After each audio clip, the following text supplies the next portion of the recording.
Fear of dark और anxiety इन dark, दोनों में सेम दवाई है सिंथेटिक रिपर्टरी में। फियर डार्क में बहुत सारी है।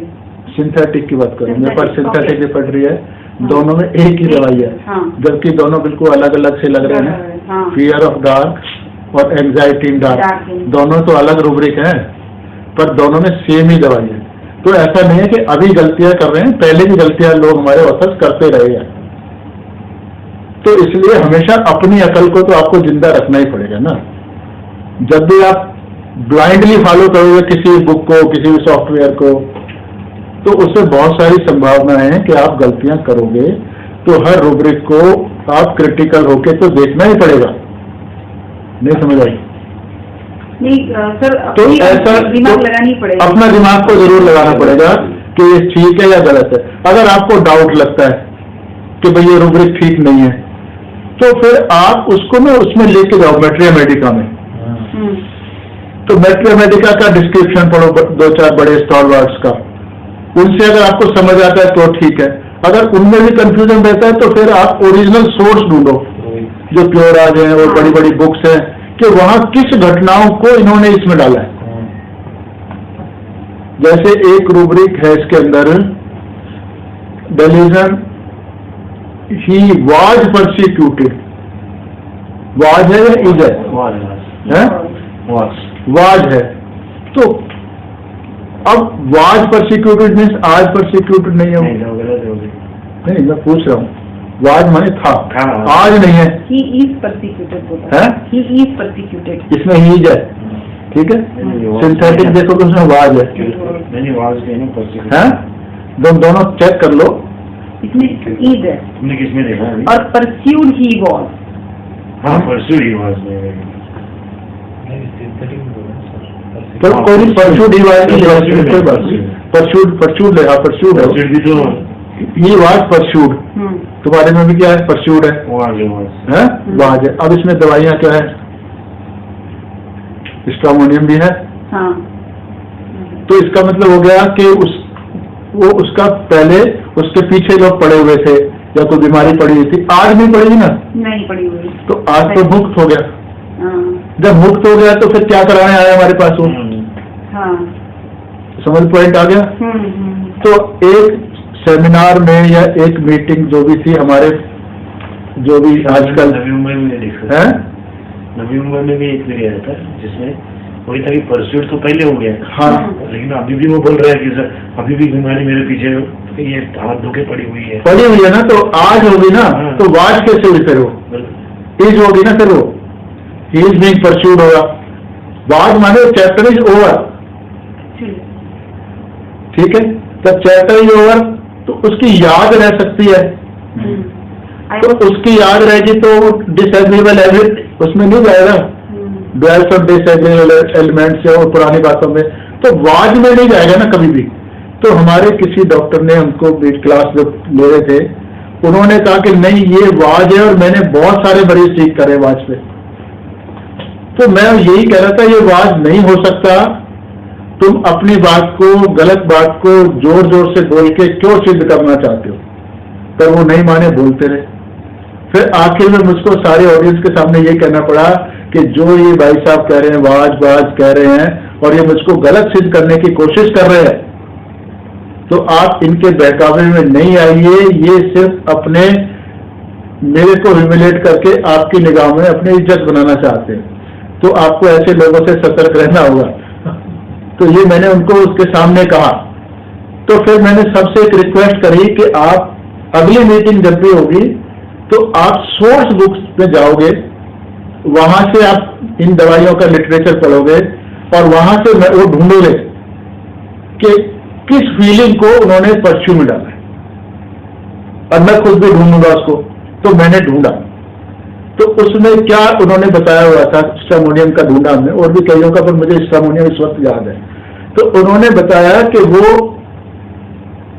चल रहा है, थोड़ा सा सुनसान सी जगह है, उसमें तुरंत कोई छोटा सा जानवर जमीन में से फुदक के उसके सामने आके चल खड़ा जाता है, कोई इधर से फुदक के खड़ा जाता है, और जितनी देर वो चलता है वो जानवर उसके पीछे पीछे चल के उसके उछल उछल के सामने आ रहे हैं। तो इसका मतलब जानवर उसका पीछा नहीं छोड़ रहे हैं, तो अभी भी नहीं छोड़ रहे हैं, तो इसको उन्होंने उसमें रूब्रिक में डाला है।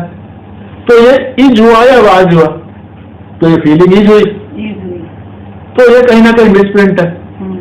एक बार मिसप्रिंट होने के बाद दूसरों ने उसको सुधारने की कोशिश नहीं करी, क्या तो उनको समझ नहीं आया।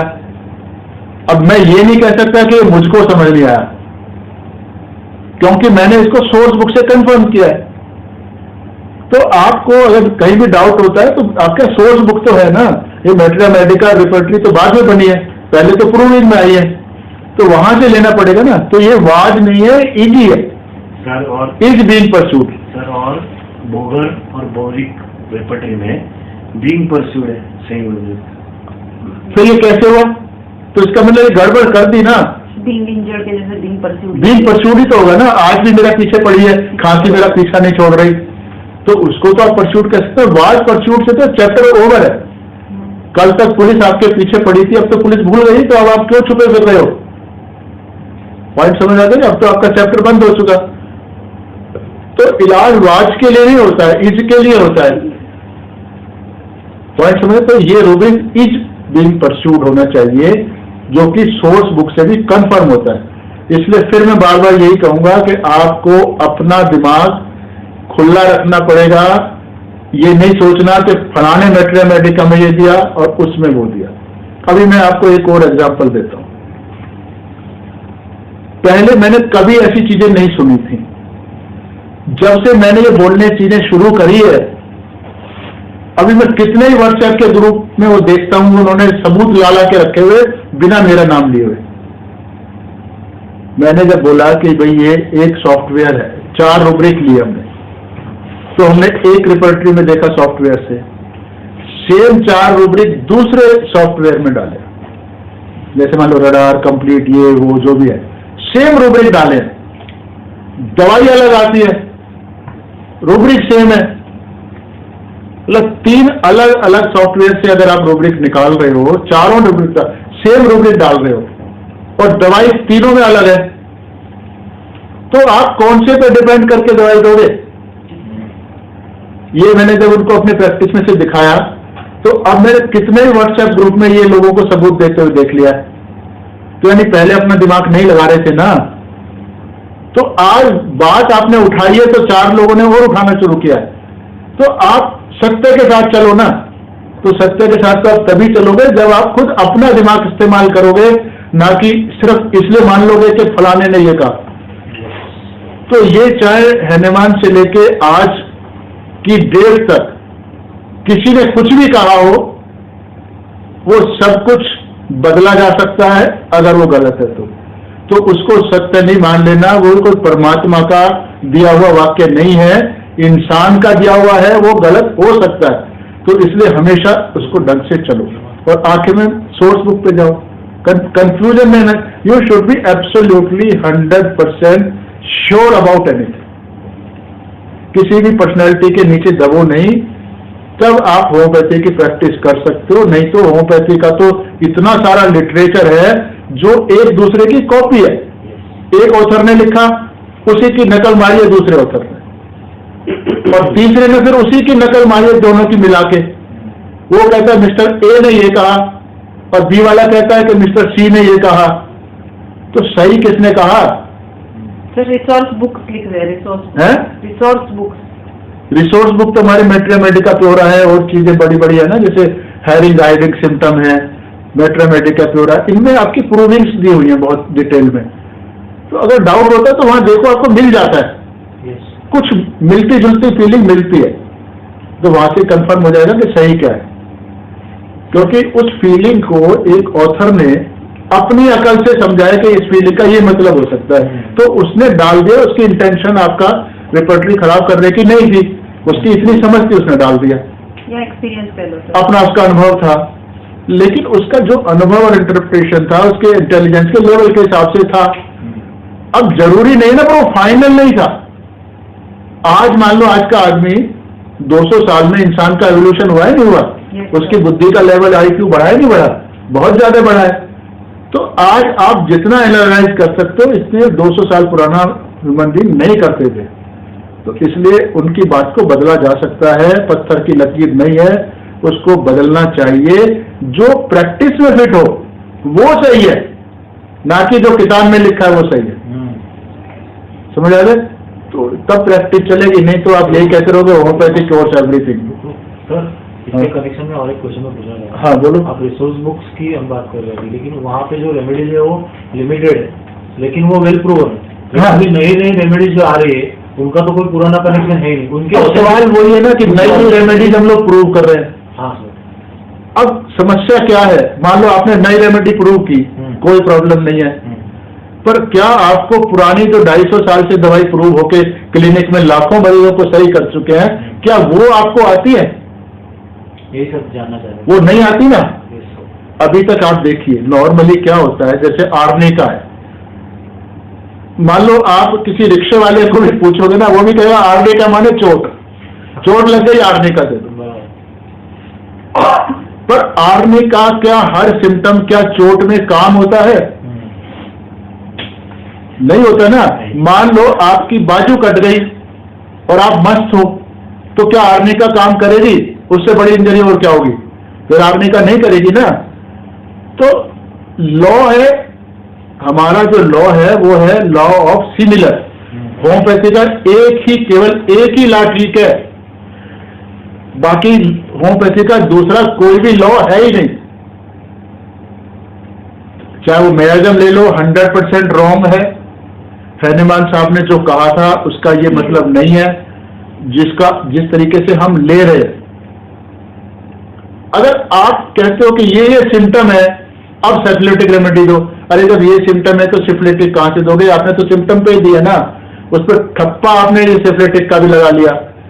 फिर दूसरा होता है कि हर मेडिसिन में तीनों मायाजम होते हैं। अगर आप हमारी रिपोर्ट उठा के देखोगे, हर मेडिसिन में तीनों मायाजम मिलेंगे, सिर्फ किसी में ग्रेडिंग कर दी है। आप ग्रेडिंग कैसे कर सकते हो? कोई वहां पे स्पेसिफिक तो है नहीं, हाइपोथेटिकल है सारा का सारा। मान लो क्या हो कि भाई ये लड़की इससे ज्यादा सुंदर है, आपने सुंदरता का क्या पैमाना है? किसी की माँ से पूछो या उसी लड़कियों के बारे में उसके प्रेमी से पूछो, वो कहेगी मेरी प्रेमिका सबसे सुंदर है दुनिया में, वो चाहे बिल्कुल ही कुछ भी कूड़ा हो। तो सुंदरता ऐसे ही कोई पैमाना नहीं है ना, ये ऐसी फीलिंग्स है। ऐसे ही हमारे जो मेजम है, ग्रेडिंग है कि फर्स्ट ग्रेड, ये सेकंड ग्रेड, थर्ड ग्रेड, ये डीप एक्टिंग, ये शॉर्ट एक्टिंग, ये लॉन्ग एक्टिंग, ये फीमेल रेमेडी, ये चिल्ड्रन रेमेडी, ये ओल्ड रेमेडी, ये मूर्खतापूर्ण लेवल है। इनसे बिल्कुल निकाल दो तो आप परफेक्टली करोगे। क्योंकि अब जब आर्निका का मैंने इसको पढ़ाया था, तो अब आर्निका जैसी दवाइयां हम खांसी जुकाम ये वो सब में बड़ी सफलतापूर्वक यूज कर रहे हैं, अगर आर्निका के सिम्टम मिल गए। बोविस्टा पढ़ाई थी, बोविस्टा को हम दस्तों में, खांसी जुकाम में यूज कर रहे हैं डे टू डे लाइफ में। उससे पहले कितनी बार बोविस्टा यूज हुई है मुझको आप गिनाइए। जितने भी बोविस्टा के सिम्टम हैं, उस ग्रेड के सिम्टम दूसरी दवाइयों में है सारे, उससे ज्यादा पावरफुल। तो जब उस ग्रेड वो सिम्टम आएगा तो आपको बोविस्टा याद आएगी या दूसरी दवाई याद आएगी? मान लो उसमें एक सिम्टम है कि फुलनेस, ब्लोटेडनेस फीलिंग आती है। अब वो ब्लोटेडनेस फीलिंग एस्कुलस में ज्यादा है या इसमें ज्यादा है? एस्कुलस में ज्यादा है। तो जाहिर बात है जब फुलनेस की बात आएगी तो एस्कुलस आपके दिमाग में आएगी। पॉइंट समझ आ गया आपको? तो फिर आप एस्कुलस दोगे ना, बोविस्टा थोड़ी दोगे। तो इसलिए ये दवाइयां रह रही। जब ये तो समझ नहीं आई, हम नई नई प्रूविंग पे लगे हुए हैं। और प्रूविंग में भी क्या हो रहा है, एक दवाई बनी, वो कोई एक फार्मेसी बना रही है उसको, उसकी क्या ऑथेंटिसिटी है? जो 250 साल से दवाइयां बनती आ रही हैं, क्योर लाखों मरीजों को क्योर किया है, उन पे हम जोर नहीं डाल रहे हैं कि उनको समाज में सीखें और औरों को सिखाएं। सिर्फ अपना नाम करने के लिए, ये आप बहुत अच्छे से समझ लो कि ये अपना नाम करने के लिए होम्योपैथी का एक्सप्लॉइटेशन है। किसी भी दवाई की जरूरत प्रूविंग की नहीं है। आप अगर 100 दवाइयां भी उठा लोगे और अच्छे से कर लोगे, समझ लोगे, मतलब डीपली, तो इस ह्यूमन जो रेस है, हर किस्म की बीमारी आप ठीक कर सकते हो आसानी से, with full confidence on easily comprehensible principles. अब ये जितनी भी नई नई प्रूविंग है वो आम जनता को समझ ही नहीं आ रही है. वो तो जिन्होंने प्रूव किए वो तो अपने हिसाब से लगाए जा रहे हैं. और जब वो इतने उल्टे सीधे केस दिखाते हैं कि ये फलानी रेमेडी, तो जो आम जनता है ना, जो छोटे, जिनको हम छोटे होम्योपैथ कहते हैं, नए नए होम्योपैथ कहते हैं, वो बेचारे आंखें फाड़ के देख रहे होते हैं, ओ फलानी दवाई इतना अच्छा क्योर, वो तो उसमें खो जाते हैं.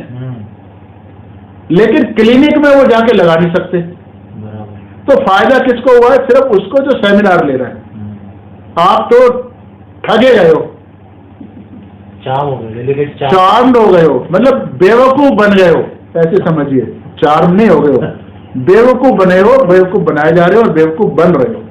तो आप वो सेमिनार करें, अटेंड, जहां से जाने के बाद आप अपने मरीजों पे उसको लगा सको और पॉजिटिव रिजल्ट पा सको.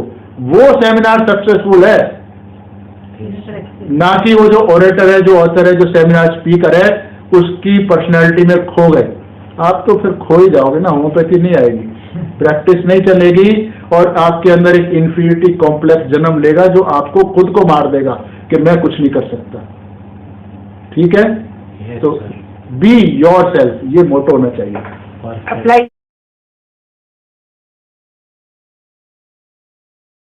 सर जो ट्रायो बोलते हैं हम लोग, कैलकेरिया लाइकोसेल्स, कैलकेरिया, लाइकोपोडियम और सल्फर, क्या मतलब है इसका? एक मिनरल है, एक प्लांट है. नहीं, अच्छा, क्या कहना क्या चाहते, सवाल क्या है इतनी तरह? ये तीनों भी एक दूसरे से कनेक्टेड है. ये कैलकेरिया हमारे जो लिटरेचर में लिखा हुआ है, होता है, हमारी बहुत सारी होम्योपैथिक बुक्स में बड़े बड़े होम्योपैथिक डॉक्टरों ने नेश को ट्रायल का सल्फर कैलकेरिया लाइको. नैश का नाम क्यों लेते हो? हाँ. एक नैश हो गया, उसने दूसरे की नकल मारी, दूसरे ने तीसरे की नकल मारी. आपको सारी किताबों में मिल जाएगा यही. जो नैश ने कहा होगा, किसी ने ऑथर ने ये नहीं कहा होगा कि नैश ने गलत कहा है. पॉइंट समझ आया? वो नैश ने जो कहा वो किसी दूसरे ऑथर का नैश ने लिखा, और नैश ने किताब में जो आ गया फिर उसकी नकल किसी तीसरे ने मारी है. तो ज्यादातर होम्योपैथ की जो हमारी बुक्स है वो एक दूसरे की नकल है, उनका अपना एक्सपीरियंस नहीं है पूरा. अब ये नकल उन्होंने क्यों मारी है? या तो वो उससे कन्विंस है कि जो ये कह रहा है वो ठीक है. अगर वो ये कहते हैं कि ये ठीक है तो क्लिनिक में क्यों नहीं प्रूव होता 100 में से 100 बार? अगर कोई चीज, कोई इंसिडेंट हमारे पास 20 बार होता है, 80 बार नहीं होता है, तो क्या हम कह सकते हैं कि आप इसको करो? नहीं कह सकते ना, क्योंकि ये कोई ऐसा नहीं है. मान लो अपने मरीज को दवाई दी, चलो ये इससे आराम नहीं आया तो चलो और इसको दे देते हैं, चलो इससे भी नहीं आया तो ना यू ट्राई दिस वन. तो ये ट्रायल नहीं है ना. मरीज जब आपके पास आया है उसके लिए आपको 100% श्योर प्रिस्क्रिप्शन देना है, तो ट्रायल नहीं मारना उसके ऊपर. आज ट्रायल मार मार के तो होम्योपैथी का ट्रायल बना दिया हमने, उसको बिल्कुल खत्म कर दिया है समाज में. आप अब होम्योपैथी तो कहते हैं बहुत महान डॉक्टर है. आप सोसाइटी में जाओ, किसी को कहो मैं डॉक्टर हूं, तो उसको मिलते ही लगता है ना, हाँ भाई किसी बड़े आदमी से मिल रहे हैं. फिर आप कहो मैं होम्योपैथ हूं, तो वो आपका आगे बढ़ाया वो हाथी पीछे कर लेता है, अरे मैं होम्योपैथ से बात कर रहा हूं. तो उसको ऐसे लगता है कि मैं गड्ढा में गिर गया, यानी मैं उल्टा अपनी इंसल्ट फील करता हमसे बात करते हुए. स्थिति तो होम्योपैथ की है ज्यादातर की. कुछ लोग हैं ठीक है, अच्छे हैं. तो ये स्थिति आई क्यों है, उसको अगर हम बहुत ही अच्छे से देखेंगे तो पाएंगे, क्योंकि जब आप समाज में एक रिजल्ट देते हो तो समाज आपकी इज्जत करता है, नहीं तो नहीं करता है. लेकिन अगर आप कहोगे भाई आप ये ट्राई करो कि अगर सल्फर इतने दिन तक खिलाने के बाद ठीक ना हो तो फिर आप नक्सोमी का दे दो, ये ना हो तो फिर इसके बाद ये दे दो. वेन बोविस्टा फेज, नहीं सारे सिम्टम रेस्ट्रॉक्स के हैं अर्टिकेरिया में और वो काम नहीं करते तो बोविस्टा दे दो. अरे जब काम नहीं करती तो बेचारा वो अर्टिकेरिया का मरीज क्या तुम्हारी दवाई खा के भुगतने के लिए आया है या सही कराने आया है? या तुम्हारी ये कोई अज्ञानता है कि ये नहीं, चलो भाई नमकीन खाना अच्छा नहीं लगता है तो चलो कोई नहीं, अब आप मीठा खिलाते हैं। तो ये सटीक प्रिस्क्रिप्शन नहीं है। अब जैसे ट्रायो हम लोगों ने बनाए हैं तो कुछ केसेस में ऐसा होता है कि बेलाडोना का जब पेशेंट लेते हैं तो वो थोड़ा कैलकेरिया कार्ड के सिम्टम उसमें आने लगते हैं कुछ पेशेंट में, जैसे 10-15% में आ रहे या 10% तो बहुत ज्यादा है, 1-2 मरीज में 4 मरीज में आए हजारों में से, और फिर वो कैलकेरिया के बाद वो 2-4 मरीजों में सल्फर आ गया, मान लो लाइको आ गया सॉरी। तो ये रूल नहीं बना। जब रूल नहीं बना तो आपको इसको कहीं भी मेंशन नहीं करना चाहिए,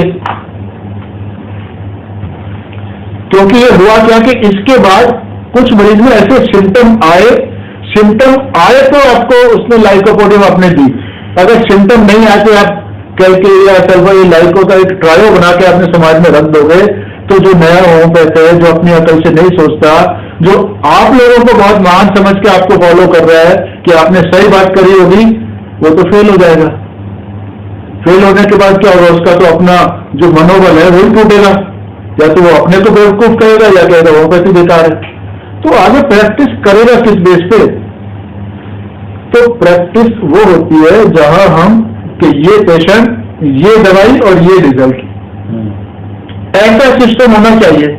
तो ये ट्रायल जो बने हैं कि या फॉलो अप बने हैं कि this remedy is followed by this remedy is complementary to this is antidote to this, ये 100% 100% गलत है।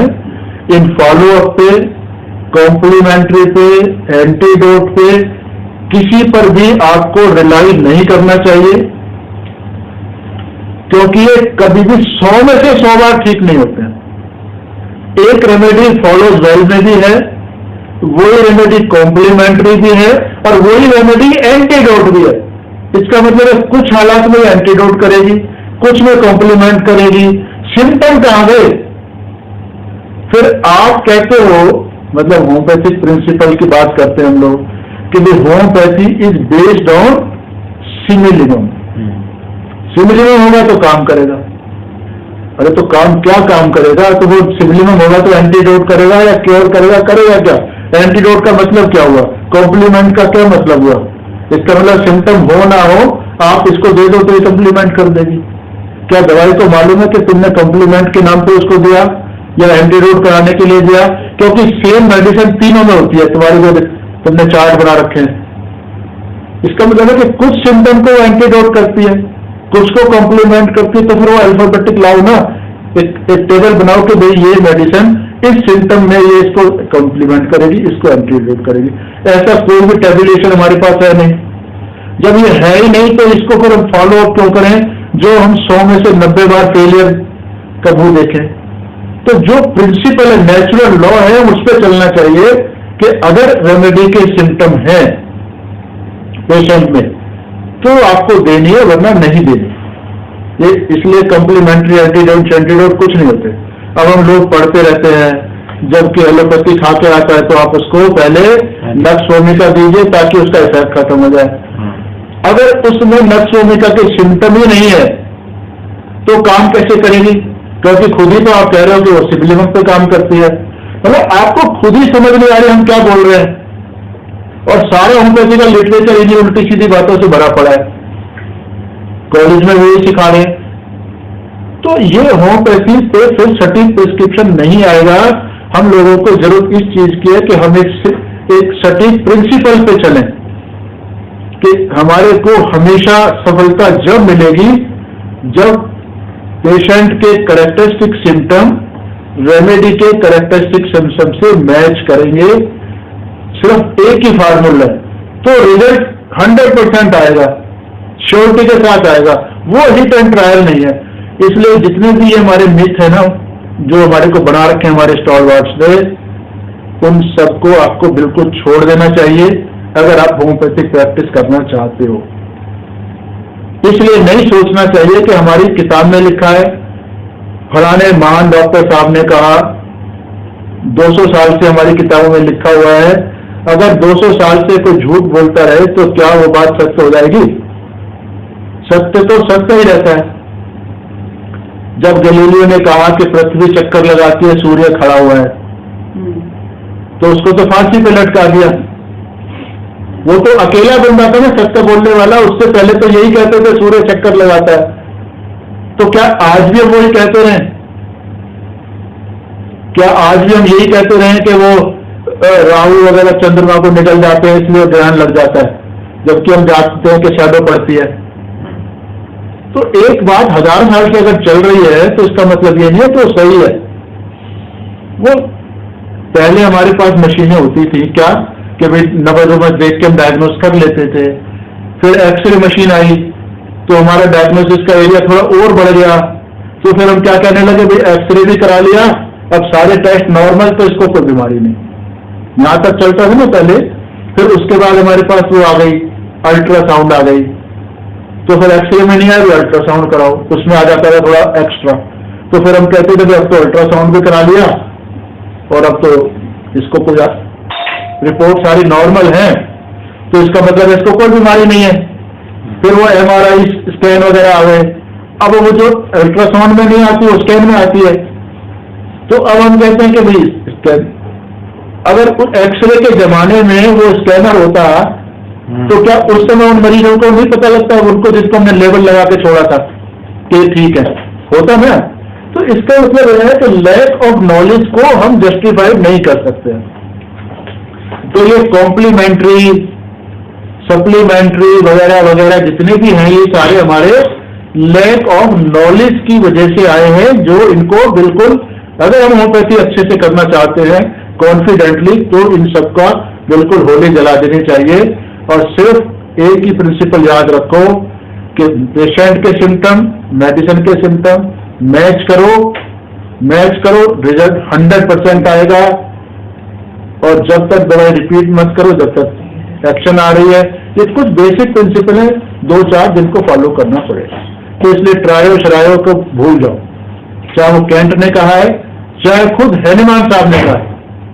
ठीक है, हैनुमान साहब ने होम्योपैथी निकाली, बहुत महान है, आज हम उन्हीं के उस पर चल रहे हैं, उन्हीं के सिखाए मार्ग पे चल रहे हैं। पर इसका मतलब ये नहीं है कि उन्होंने 100 में से 100 सही कहा, इसका ये बिल्कुल मतलब नहीं है। और ये भी मतलब नहीं है कि आज 200 साल या 500 साल या 1000 साल के बाद हम उनकी बात को बदल नहीं सकते। अगर 1000 साल बाद हमें पता लगेगा कि हनुमान साहब ने ये गलत कहा, तो क्या हम इसलिए मानते रहेंगे क्योंकि 1000 साल से मानते? तो ये तो गलत है। तो इसलिए एक प्रिंसिपल है सिमिलियम का, सिम्टम मैच करो, हो जाएगा। आपको ना कोई मायाजम देखना, ना कोई टाइम मोडेलिटी देखनी, ना कोई थर्मल देखना, कुछ देखने की जरूरत नहीं है। पेशेंट को इलाज करते हैं, पेशेंट का सिम्टम देखो, मेडिसिन का देखो, मैच कर दो, दवाई दे दो, आपकी हर पोटेंसी काम करेगी, वो श्योर प्रिस्क्रिप्शन होगा। ठीक है, समझ आ जाए? यस।